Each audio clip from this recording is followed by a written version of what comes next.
पाठ 7 प्रत्यय सफिक्स। ईंट बहन कैसी हो? मैं ठीक हूँ।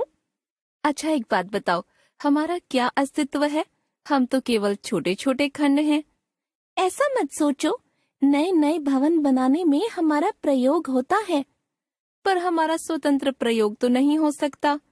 हाँ, लेकिन भवन निर्माण में हमारी भूमिका मुख्य होती है। अच्छा, जैसे कि शब्द निर्माण प्रक्रिया में प्रत्ययों की भी विशेष भूमिका होती है। सही कहा, प्रत्यय शब्द से जुड़कर नया अर्थ प्रदान करते हैं। लेकिन छात्र भूल जाते हैं कि प्रत्यय शब्द के आगे आएंगे या पीछे। अरे, यह तो बहुत ही आसान है। मेरे साथ बोलो, पापा के पीछे पापा की परी, शब्द के पीछे प्रत्यय की झड़ी, बन गई शब्दों की फुल झड़ी। उपसर्गों की ही तरह प्रत्यय भी भाषा के छोटे छोटे खंड या शब्दों के अंश हैं, जो शब्दों के अंत में लगकर नए नए शब्दों की रचना करते हैं। उपसर्गों की ही तरह इनका भी एक निश्चित अर्थ होता है और इनका प्रयोग भी स्वतंत्र शब्दों की तरह नहीं किया जा सकता। देखिए उदाहरण।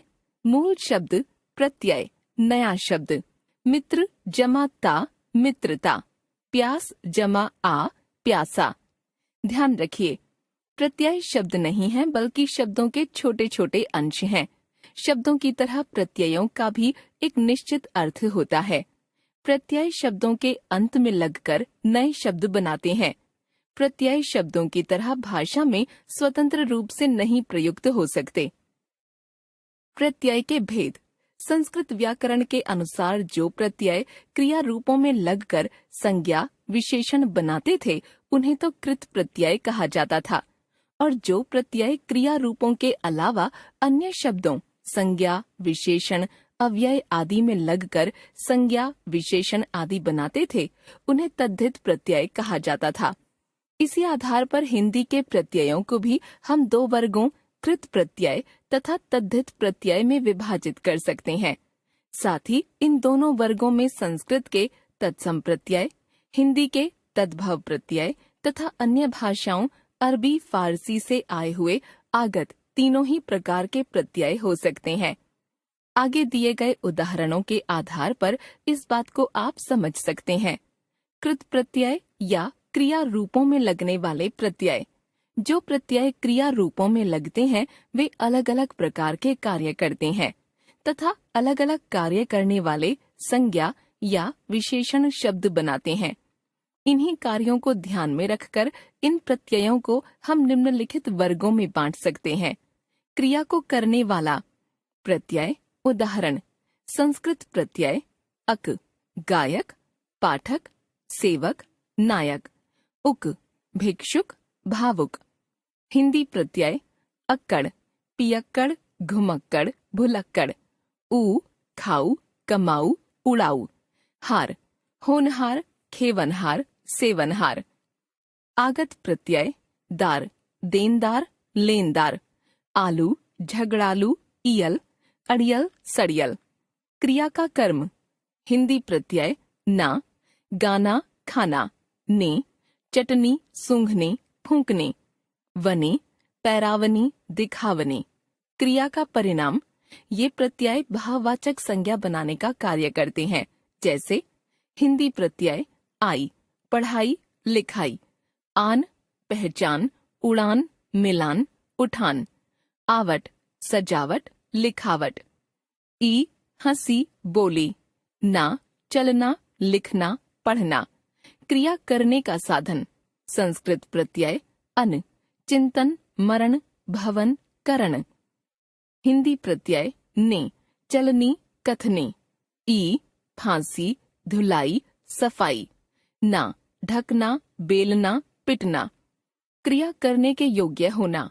संस्कृत प्रत्यय अनीय, करणीय, पठनीय, कथनीय। य देय, गेय। तद्धित प्रत्यय या अन्य शब्दों में लगने वाले प्रत्यय। जैसा कि बताया गया था, ये प्रत्यय क्रिया शब्दों के अलावा संज्ञा विशेषण अव्यय आदि शब्दों के अंत में लगकर प्रायः संज्ञा या विशेषण शब्दों की रचना करते हैं। देखिए निम्नलिखित उदाहरण। संज्ञा से संज्ञा। प्रत्यय उदाहरण इया खटिया बिटिया डिबिया। आर सुनार लुहार। पन बचपन लड़कपन। हारा लकड़हारा पालनहारा। दार जमींदार दुकानदार किराएदार। ई चोरी खेती पहाड़ी रस्सी। पा बुढ़ापा मोटापा। गर जादूगर बाजीगर सौदागर। वाला चाय वाला घर वाला दूध वाला। वान धनवान गाड़ीवान। विशेषण से संज्ञा प्रत्यय उदाहरण ता सुंदरता लघुता दीनता योग्यता। ई गरीबी रईसी अमीरी बीमारी। आहट कड़वाहट चिकनाहट। आज मिठास खटास। आई अच्छाई बुराई मिठाई। संज्ञा से विशेषण आ भूखा प्यासा। ईला जहरीला शर्मीला बर्फीला। इक धार्मिक पौराणिक ऐतिहासिक। आना सालाना रोजाना जनाना मर्दाना। ई बंगाली चीनी जापानी ऊनी गुलाबी। ईन नमकीन रंगीन शौकीन। एरा चचेरा ममेरा फुफेरा। क्रिया विशेषण से विशेषण ला अगला पिछला निचला। प्रकार्य के आधार पर प्रत्यय के भेद। प्रत्ययों का वर्गीकरण इस आधार पर भी किया जा सकता है कि उनका प्रकार्य क्या है। प्रकार्य के आधार पर प्रत्ययों के निम्नलिखित भेद हो सकते हैं। लिंग बोधक प्रत्यय पुल्लिंग शब्दों से स्त्रीलिंग तथा स्त्रीलिंग शब्दों से पुल्लिंग बनाने वाले प्रत्यय इस वर्ग में आते हैं। पुल्लिंग से स्त्रीलिंग बनाने वाले प्रत्यय। प्रत्यय पुल्लिंग शब्द स्त्रीलिंग शब्द। आ बाल बाला। प्रिय प्रिया। सुत सुता। शिष्य शिष्या। ई घोड़ा घोड़ी बेटा बेटी दास दासी देव देवी। आनी नौकर नौकरानी देवर देवरानी जेठ जेठानी मेहतर मेहतरानी। आइन पंडित पंडिताइन बाबू बबुआइन। इया कुत्ता कुतिया बंदर बंदरिया चूहा चूहिया बूढ़ा बुढ़िया। स्त्रीलिंग से पुल्लिंग बनाने वाले प्रत्यय आ भैंस भैंसा मौसी मौसा। संज्ञा से विशेषण बनाने वाले प्रत्यय ई बसंत बसंती धन धनी लोभ लोभी गरीब गरीबी। आ भूख भूखा प्यास प्यासा। मान बुद्धि बुद्धिमान श्री श्रीमान। वान गुण गुणवान धन धनवान। आवना डर डरावना लुभ लुभावना। भाववाचक संज्ञा बनाने वाले प्रत्यय आवट मिल मिलावट बन बनावट। आस मीठा मिठास खट्टा खटास। इमा महा महिमा लाल लालिमा।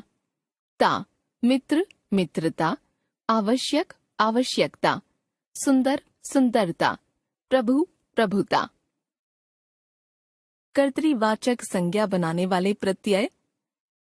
प्रत्यय कर्तृवाचक संज्ञा अक्कड़ घुमक्कड़ पियक्कड़ भुलक्कड़। इयल मरियल अड़ियल। आड़ी खिलाड़ी। वैया गवैया सुनवैया। आकू पढ़ाकू लड़ाकू। आक तैराक उड़ाक। व्यवसाय बोधक शब्द बनाने वाले प्रत्यय। प्रत्यय शब्द व्यवसाय बोधक शब्द। आर लोहा लुहार। सोना सुनार। वाला चाय चाय वाला दूध दूध वाला। गर जादू जादूगर सौदा सौदागर। स्थान बोधक शब्द बनाने वाले प्रत्यय। प्रत्यय शब्द स्थान बोधक शब्द। ई पंजाब पंजाबी बंगाल बंगाली चीन चीनी जापान जापानी। ईय भारत भारतीय। स्तर बोधक प्रत्यय हिंदी में तर तथा तम स्तर बोधक प्रत्यय हैं। ये शब्दों से जुड़कर उनके तुलनात्मक स्तर को प्रकट करते हैं, जैसे तर या तम, उच्च, उच्चतर, उच्चतम, श्रेष्ठ, श्रेष्ठतर, श्रेष्ठतम, लघु, लघुतर, लघुतम। हमने सीखा उपसर्गों की तरह प्रत्यय भी शब्दों के अर्थवान लघुतम खंड हैं। उपसर्गों की तरह इनका प्रयोग भी स्वतंत्र रूप से नहीं हो सकता। ये शब्दों के अंत में जुड़कर नए शब्दों की रचना करते हैं। संस्कृत परंपरा के आधार पर प्रत्यय के दो भेद होते हैं, कृत प्रत्यय तथा तद्धित प्रत्यय। प्रकार्य के आधार पर प्रत्यय के भेद हैं लिंग परिवर्तक, विशेषण एवं भाववाचक संज्ञा बनाने वाले प्रत्यय, व्यवसाय बोधक, स्थान बोधक, स्तर बोधक प्रत्यय आदि।